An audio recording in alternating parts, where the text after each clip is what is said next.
Welcome back, guys. This is Heather Hope, and I wanted to read a chapter from a book that I discovered. I've had it for a little while, and I just picked it up because I was really bored, and it was sitting here looking at me, and I started reading it. And I've picked it up a few times in the past, but it really got me this time, and I wanted to share it with you. So this is Super Accelerated Living, How to Manifest an Epic Life by Bentinho Massaro. I picked this up actually at Goodwill one day, a bunch probably last year. So this book is actually basically transcribed from a meeting that he did, a lecture that he did in 2015. So they put it in book format. Okay, so this is going to be part one of the book. And it's entitled, part one is entitled, Become a Manifestation Powerhouse. So you're going to want to listen to this whole thing because it's really incredible. Just soak it in. You might have to come back and listen to it. I'm not sure how long this is going to be.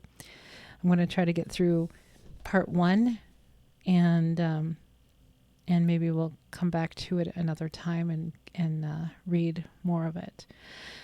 Okay, let's begin. Become a manifestation powerhouse. So this is from Bentinho. Are you ready for the most powerful shift in attitude and attention in your life? Are you ready for the turning point? Are you ready to leave behind the thought that you are the receiver of reality and realize fully that you are a God, the creator of reality? If not, don't watch tonight's meeting, for it will most likely only confuse you.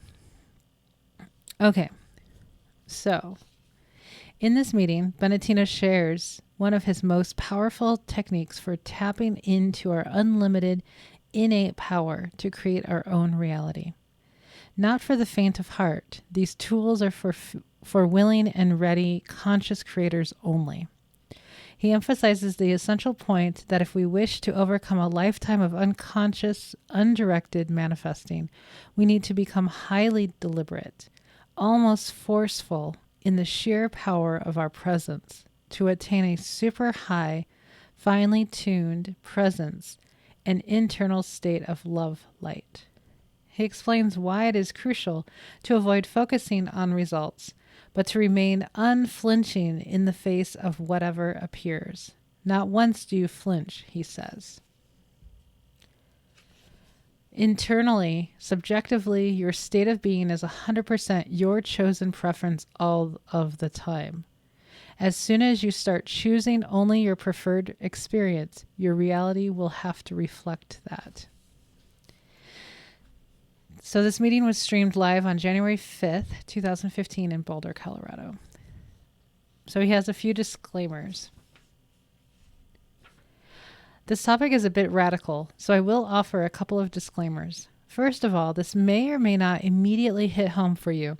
It may not immediately become experiential.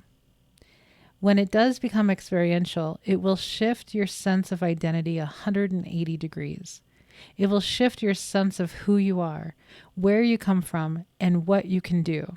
It is powerful stuff.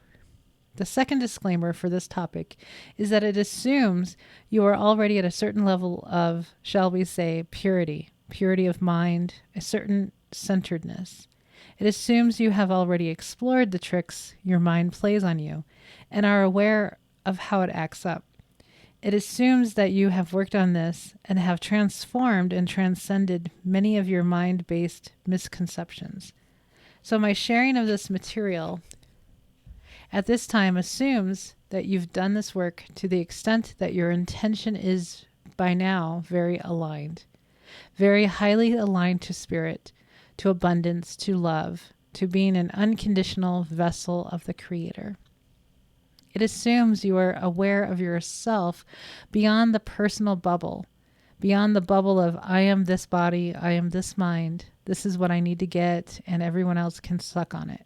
It assumes that those games of comparison and insecurity have, to a great extent, been seen through, though not necessarily completely eradicated, and that you are already a rather balanced, finely tuned vehicle of the infinite. If this is not the case, that's absolutely fine. Just see what hits home for you and see what does not.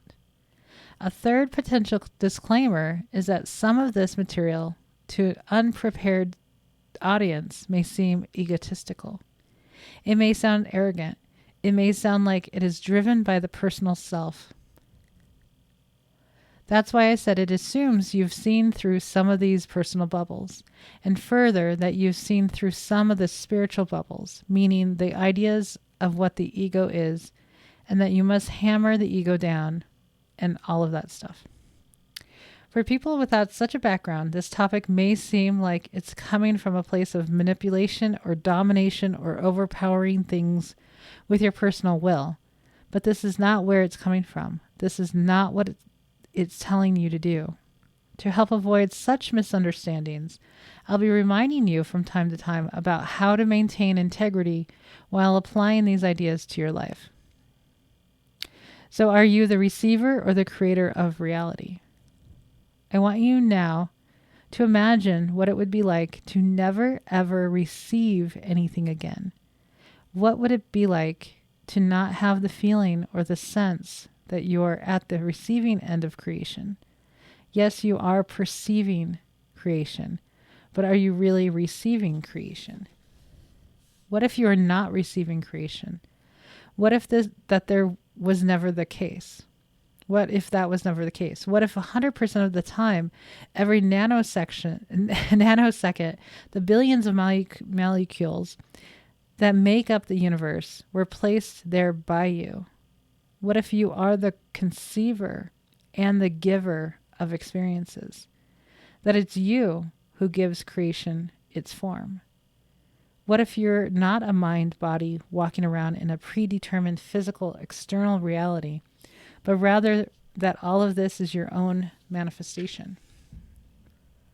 Now, this may not be a completely new concept to you, the idea that we create our reality. But what might be slightly new to you is the more radical approach of recognizing that you have never, ever received anything. You have always created this moment. You have always decided how this moment is going to appear. And you can become conscious of this again. Instead of being an unconscious creator, believing you are the receiver of your own creations, you can step back fully into the creator seat. By becoming more conscious as well as more deliberate, you can take the reins. This is not about control, at least not in the way we have turned control into a negative concept. It is about control in terms of conscious creation. You take control of yourself. You become more deliberate in your manifestations. Feel into the fact that you have never received creation ever. Really feel into it, because there is an endless depth to feeling into this. It is not like, oh yeah, I get the idea. That's a fun idea. No, if you feel into it, it starts to become real and it shifts your paradigm. So again, for a moment, feel into the fact that you have never received creation, that you have always created every single detail of what you perceive. There is no giver of experiences other than you. No one and nothing has ever given you an experience. You have never been on the receiving end of creation. What if that were true? What if this dream reality has already been 100% your manifestation? Every single detail of it. Not just how you respond to things, but the things themselves. This very chair that I'm sitting on is you placing it under my butt. All the time, billions of times per second, you are placing the chair underneath me. What if it was you doing that? What if you were not receiving that? What if this was not external to you? What if there is no external reality whatsoever? Step 1. Try it out. Play with the idea of no external reality. Here's where it gets interesting. The shift becomes practicable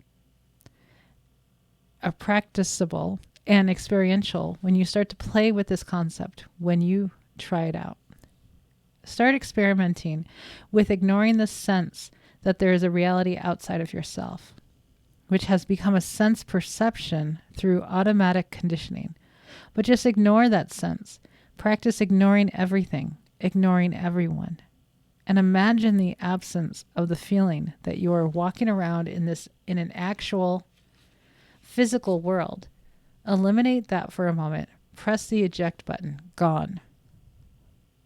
For a moment, sense that there is no external reality. There has never been reality out there. There has never been another person you have interacted with. There has never been an actual physical world that you have been a part of. You are not a part of anything. You are the creator of the entirety of the universe, of all that is.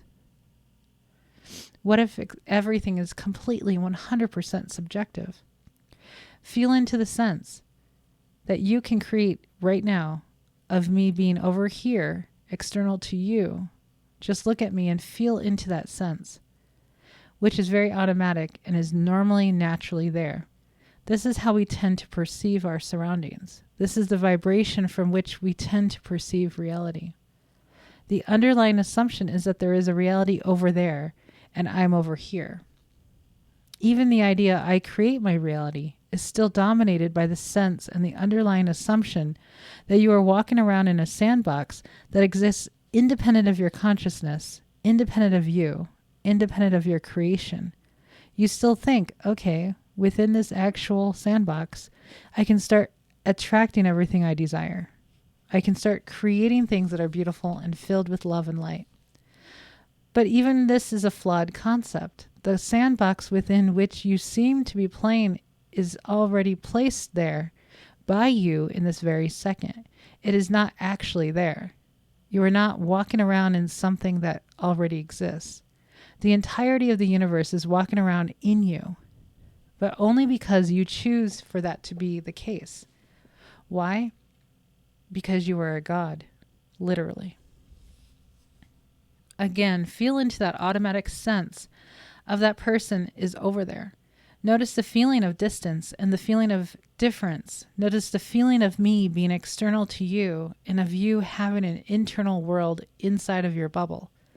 Notice the feeling of me being outside of your bubble. Feel how you're navigating your bubble through this world with other beings and objects and realities and stars. Just feel that for a moment and notice how you can actually feel the sense perception within your own consciousness of there being an external reality. Can you feel that? The more clearly you can identify or pinpoint in your consciousness the sense that there is an external reality, the more easily you can then ignore it or block it out. Now shift to completely ignoring the sense of an external reality, if you can. When you block external reality out, what you're doing is no longer creating an illusion. It's not that you are blocking out something that actually exists. The sense that there is an external reality is an illusion to begin with, so you can safely ignore it. You can safely block it out because it's not real. All you're doing is ceasing to generate the illusionary sense that there is a world outside of yourself. It's huge. What are you left with when you ignore or disregard external reality? How does your sense perception change? How does your state of consciousness shift its sense of identity? When you stop referencing an outside world, when you stop feeling like there is anything but your presence, anything but your preference, anything but your state of being, anything but that which you see, how does that shift things? You can practice going back and forth if you want. You can notice, oh, that person is outside of me.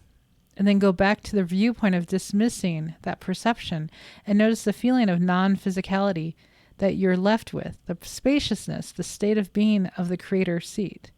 This is your creator space. It's your holodeck, your creation station. What if you could be in this state, practically speaking, all of the time, or at least most of the time? What if you stopped referencing anything beyond your vision, beyond you, beyond your creation, beyond your consciousness? What if you simply stopped referencing all of that and changed your relationship to the things you see and to the people you meet?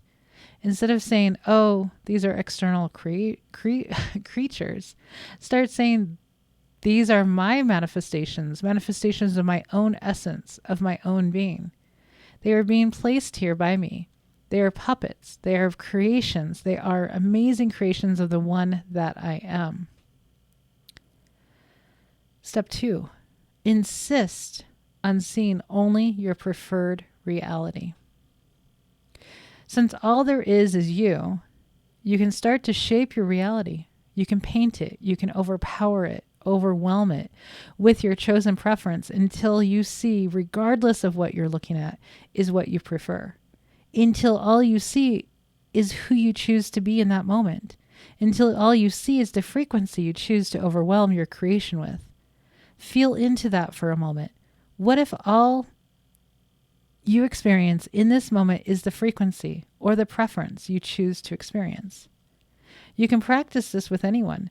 You can look at someone speaking, and instead of seeing him speak, you can completely ignore that and see only what you prefer to see. Try it out. You can do this with anything. As you practice in this way, your experience becomes more and more a non-physical, instantaneous presence that you experience that is then colored by you. It's not just the generic presence that everyone speaks about. Oh yeah, let's all be present. Of course it is that, because that's what everything is. But in this case, it's infused or colored by you consciously and specifically. It is infused with the creator that you are. It's not just a receptive state of being. It's a manifesting state of being. It is an actionable state of being, a constant presence creatorship state of being. You look at someone and you overpower them with what you prefer to see. You ignore them completely for a moment. This is where it becomes a little radical, because it conflicts with some of our ideas of what it's like to be social, what it's like to be respectful, and to honor the other person. But for the purpose of this practice, completely overpower the person, completely ignore who they are, who you think they are, and what they might be saying. Paste onto that person your preferred state so that all you see is your preference.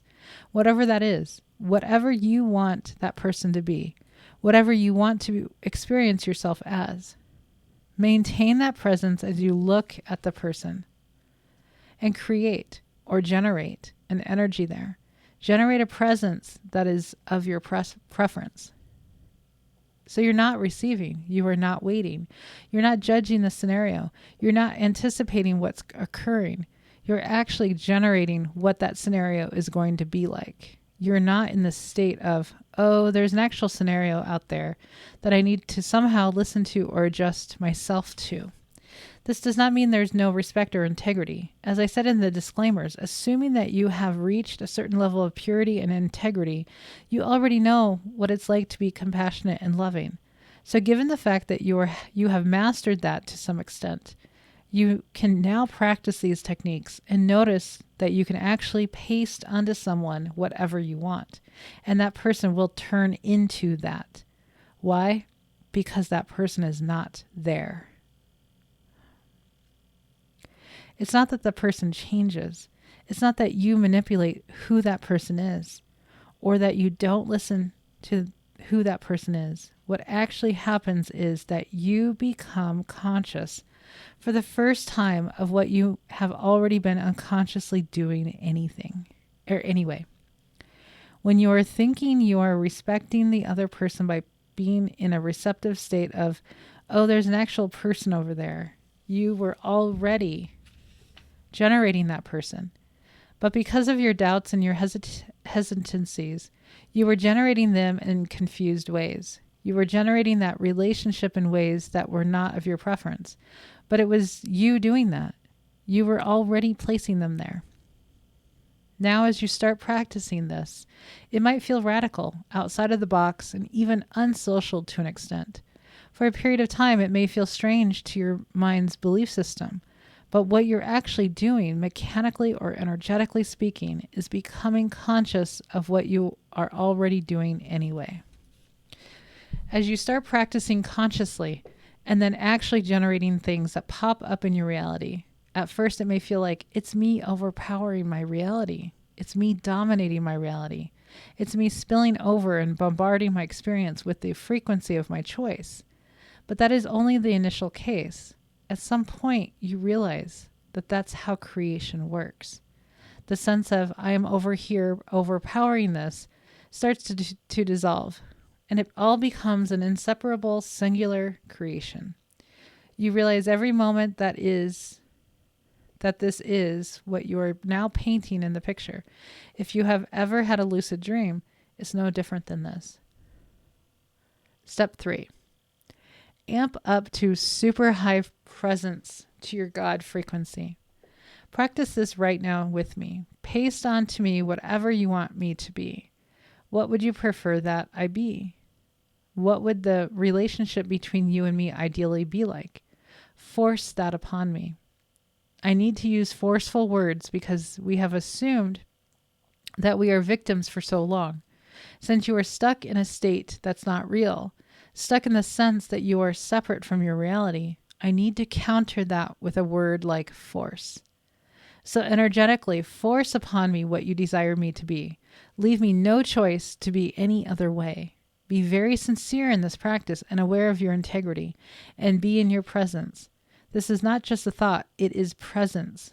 You have to overpower what is appearing with presence. You have to manifest and generate the experience that you want consciously, because that's where we generate reality from a state of super high, fine-tuned presence, from a high frequency state. So you need to match that frequency in order to get results and in order to become a more conscious of the fact that this is what you are doing all of the time. You are God. You are God. You are nothing else but God. So look at me or anything that appears to you and overwhelm me with you. What would you prefer me to be? I start undressing. I start dancing. Haha. But you see, even if I don't do the thing you're demanding me to do or become, that doesn't change a single thing for you. All you keep seeing is your preference. All you keep feeling is your preference. In your mind, in your consciousness, I am still what you desire me to be, no matter how I act, no matter what I say, no matter how doubtful it may seem, no matter how unsuccessful your generation may seem. That does not matter to you. You still see and perceive your preference. You still dominate your reality with your preference. All you see is your preference. This is actually one of the most powerful keys to becoming conscious again of the fact that you are a God, that you are a creator. It's to actually practice overpowering and overwhelming your reality with your chosen preference, your chosen frequency. Then you will really fall in love with your reality, with your creation. You will start to become one with it rather than thinking there is unity, but still feeling like you're a victim of an external reality. And remember, when you practice forcing your preference upon your reality, it doesn't mean you lose your integrity and do whatever the fuck you want to people. That's not what I'm saying. What I'm saying is that you overpower your experience of what is with only your preference while maintaining complete respect of the seeming existence of other people's free will. At the same time, all you see and experience is your preference, regardless of how people respond, regardless of what they say. This not only works for your relationships, it works for anything. For your career, for your project or event you want to generate, for your everyday experiences, for your body, for the way you want to feel, and so on. Regardless of what appears, you can choose to see and manifest and generate only your preferred state. Now, initially, it may feel like you're overpowering your reality, quote unquote reality. That's okay. Just practice and get the hang of it.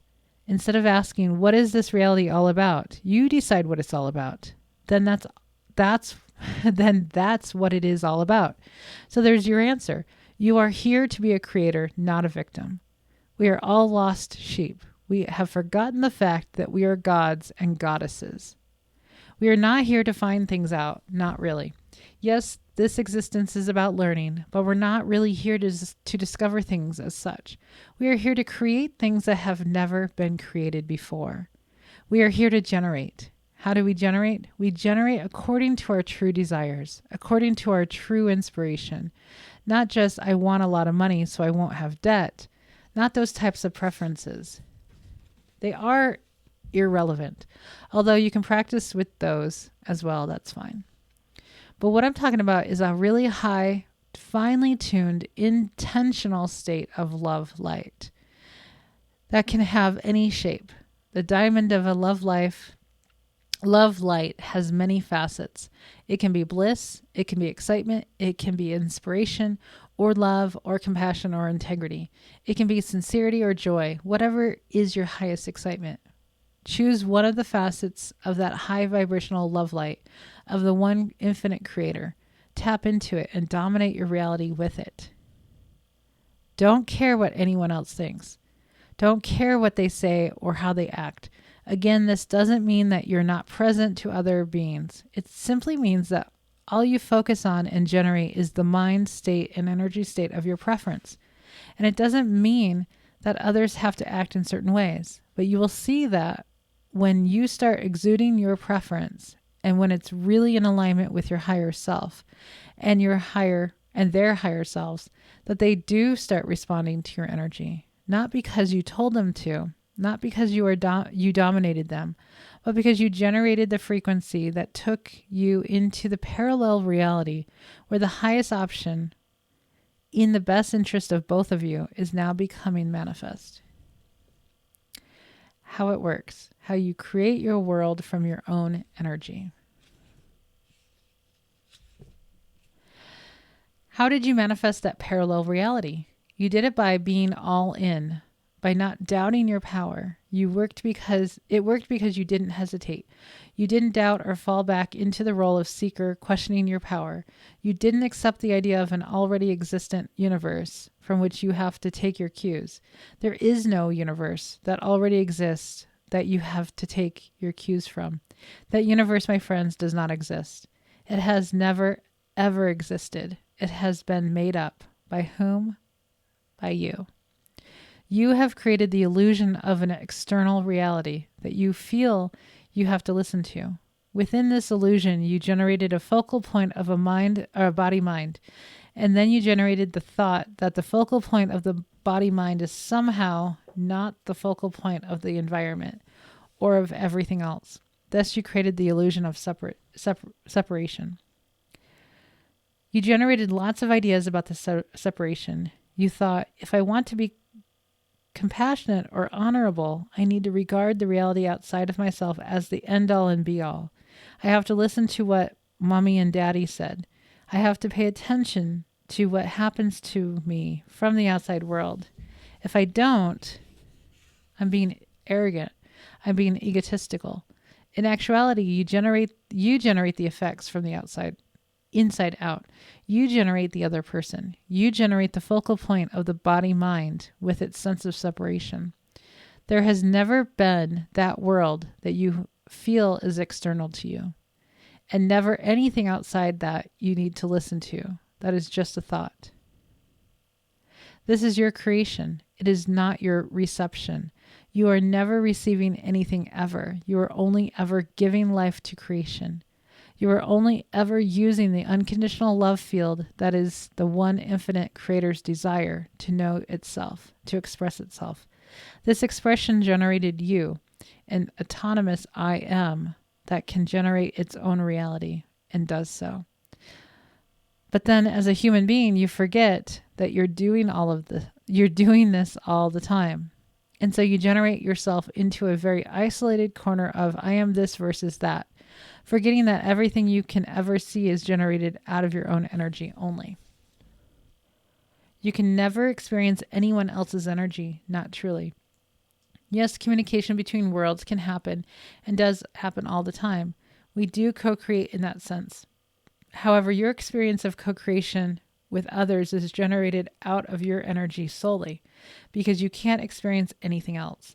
It is a mechanical impossibility to experience someone else's energy.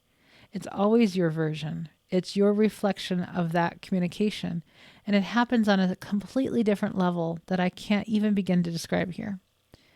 True connection between spirits, between souls, between consciousnesses or I ams is not what we think it is. It's not when I'm touching your body. It's not about when I'm feeling your heart open and my heart open and we have a beautiful connection. That is a physical reflection or even a non-physical reflection of the true connection that is already beyond space-time. Everything is generated within that inseparability of all souls that is really the one soul interacting with itself, forgetting that it is one soul interacting with itself. So again, when you practice these methods and you choose what you desire to become in this moment, do not focus on the results, regardless of how things appear, regardless of how it reflects you. Do not flinch. You do not flinch. Not once do you flinch. You can still communicate with others, but internally, subjectively, your state of being is 100% your chosen preference all the time. Okay, I'm going to stop right there. I hope you enjoyed this this book. It's quite it's a quite good it's a good book. Sorry guys. Okay, so let me know what your thoughts are down below. I'm going to continue reading this book and see if there's anything else that I would like to share with you. But yeah, let me know down below what you think. And you can look him up. He's got plenty of material, plenty of talks out there on YouTube and such. So I will see you on the next video. Bye-bye.